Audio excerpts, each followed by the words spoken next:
Bom, pessoal, e os alemães perderam completamente os papéis.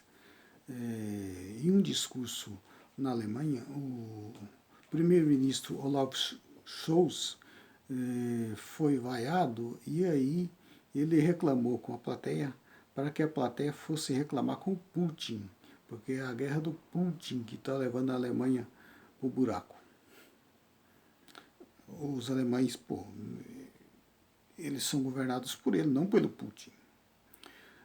Essa é uma tragédia para a Europa, isso, para a Alemanha em particular, porque a Alemanha não tem outra saída a não ser fazer um acordo com os russos.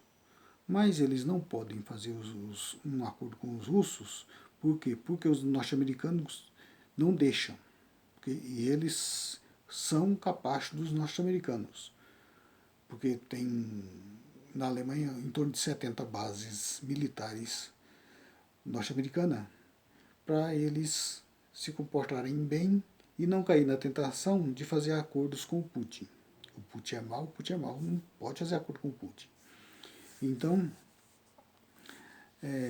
a Alemanha está nessa disjuntiva de querer que a guerra acabe imediatamente, porque isso está sufocando a economia alemã, que está em recessão,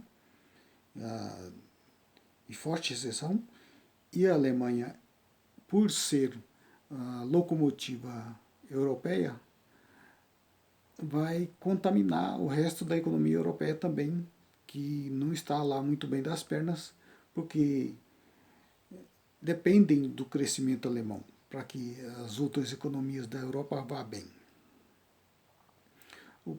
Por outro lado, na França, Macron não sabe o que fazer com as protestas do pessoal, dos franceses lá, porque ninguém faz protesto e quebradeira como os franceses, pessoal. Esse pessoal sabe quebrar coisa. E eles estão já há uns 7 dias, 6 dias já, quebrando tudo por causa da abordagem policial a um francês, que é francês, de origem magrebi e argelina. Parece que o pai é marroquino, a mãe é marroquina e o pai é argelino, alguma coisa assim. E o fato é que ele é de origem, ele é francês, nascido na França, mas de origem marroquina e argelina.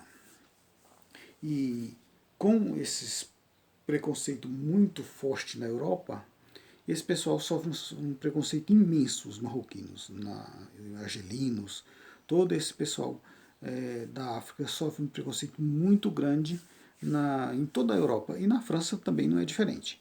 Então, por causa dos preconceitos e das dificuldades e das barreiras que a sociedade francesa impõe aos imigrantes, ao mesmo tempo que precisa que esses imigrantes estejam na França para fazer serviços que os franceses não querem,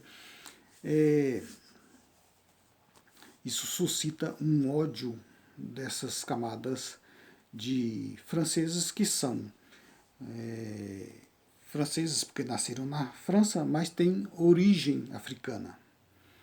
E a sociedade francesa é muito preconceituosa, não aceita e vivem essa dicotomia e esse choque, porque ao mesmo tempo que a França precisa dos imigrantes, mas ao mesmo tempo a França não aceita os imigrantes, porque tem outra cor, outra cultura, a cultura muçulmana, que normalmente é a maioria das religiões do Marrocos e da Argélia, de cultura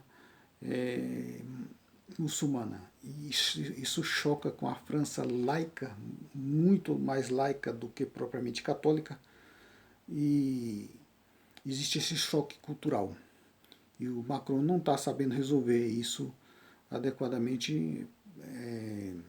Assim, ele tenta dar um verniz para a coisa.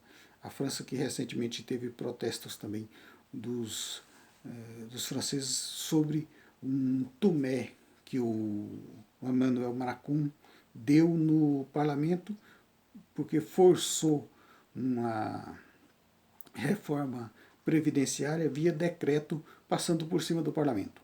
Isso os franceses não gostaram. E já antes da pandemia, já na época da pandemia, um pouco antes da pandemia, já tinha os jaleques amarelos que estavam reclamando lá e fazendo protesto também, que estavam quebrando a França doidado. Então, a gente vê que a Alemanha, por um lado, submissa aos Estados Unidos. Na verdade, todos eles são, mas a França um pouco menos. Mas a França também não tem força para enfrentar os Estados Unidos e tomar a rédea da Europa. Então, o futuro da Europa é terrível, pessoal. Infelizmente, a gente vai ver fome, miséria e muita dificuldade na Europa. E toda essa dificuldade é caldo de cultivo para uma extrema-direita raivosa, preconceituosa e cheia de mitos que são os que têm a solução para a Europa. Então, tudo isso, na Espanha está crescendo muito o Vox, na própria França, Le Pen esteve disputando com Macron, e na Alemanha tem partidos neonazistas. Então, assim, o futuro que a gente vislumbra para a Europa é de fome, miséria e um neofascismo assim impressionante. E tudo isso por quê? Porque não fizeram acordo com os russos. Não adianta, a Europa não tem saída se não fizer um acordo com os russos, que fornecem energia barata para eles. Mas eles, ao invés disso, não. Entraram na onda de ficar fustigando o Putin usando a Ucrânia, que na verdade os Estados Unidos estão usando a Ucrânia e usando os europeus para fustigar os russos. E assim de quebra os norte-americanos. Quebra a Europa, porque me parece que essa é a intenção dos norte-americanos, de querer quebrar a Europa e enfraquecer a Rússia nesse processo de guerra com a Ucrânia. Mas parece que o Putin gostou da brincadeira. Eu não vejo o Putin assim, querendo terminar essa guerra. Teve a confusão lá do Prigozhin, ou Perigozhin lá e tal, e me pareceu ser um grande jogo de cena dos russos para poder manter os ocidentais aí fazendo festa. O pessoal fizeram a festa, falavam que o Prigozhin era terrorista, de repente, o Prigozhin, libertador nacional da Rússia. Esse povo é maluco. E aí acreditavam-se que o Prigozhin ia derrubar o Putin. Eu ouvi por aí notícia de que o Putin tinha fugido. Era mais um desejo da imprensa ocidental do que um fato, uma realidade. E aí estamos nestas. E os países da África estão falando em paz, querendo um acordo de paz, foram visitar o Putin, visitaram a Ucrânia algumas semanas atrás, querendo promover um acordo de paz, e os europeus, orgulhosos como são, vão falar assim, agora vamos aos africanos dar lição de paz para nós. Então, assim, não vão aceitar. Já estava o chinês, o Xi Jinping, dando palpite sobre esse negócio de paz. O Lula dando palpite também sobre essa questão de paz, de querer a paz. Então não tem saída. A Europa não tem saída, precisa de um acordo de paz. Essa guerra precisa parar imensamente, rapidamente, para que a Europa possa se salvar. Mas como aparentemente não é o que vai acontecer, e a guerra deve continuar, até ver quanto tempo a Ucrânia aguenta isso, né? Porque, na verdade, a Ucrânia não está aguentando, o que está aguentando da OTAN por trás. Tá complicada, pessoal, a coisa, tá complicada. E porque essa guerra é uma guerra que é na Ucrânia, mas é uma guerra entre Estados Unidos e Rússia e China posteriormente por trás. Por isso os Estados Unidos querem que a Ucrânia se mantenha de pé, aguentando o rojão aí conforme dá, para poder manter a guerra. E nesse desgaste aos russos.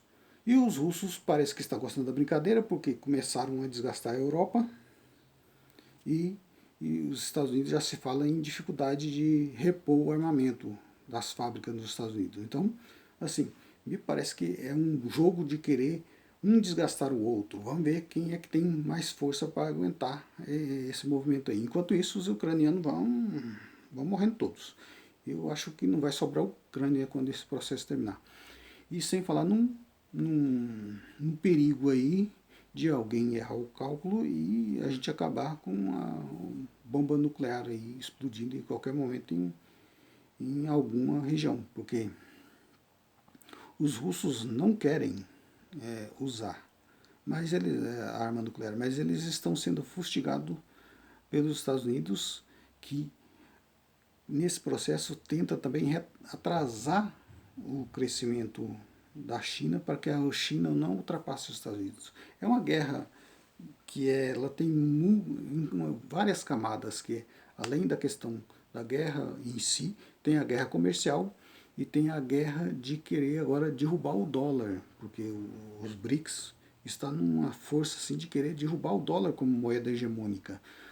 De momento, o dólar ainda é a moeda mais valiosa, assim, mais valiosa, mais utilizada no comércio internacional, mas a Índia, que está se dando muito bem nesse processo, está comprando produtos chineses em yuan e vendendo petróleo para a China em yuan. E a Índia comprando também petróleos dos russos, vende petróleo para os europeus, cobrando uma taxa. E os europeus pagam essa taxa a mais e acreditando que está fazendo um embargo à Rússia. Na verdade, o embargo é a eles mesmos, porque estão pagando muito mais caro pelo mesmo petróleo russo com cara de petróleo indiano.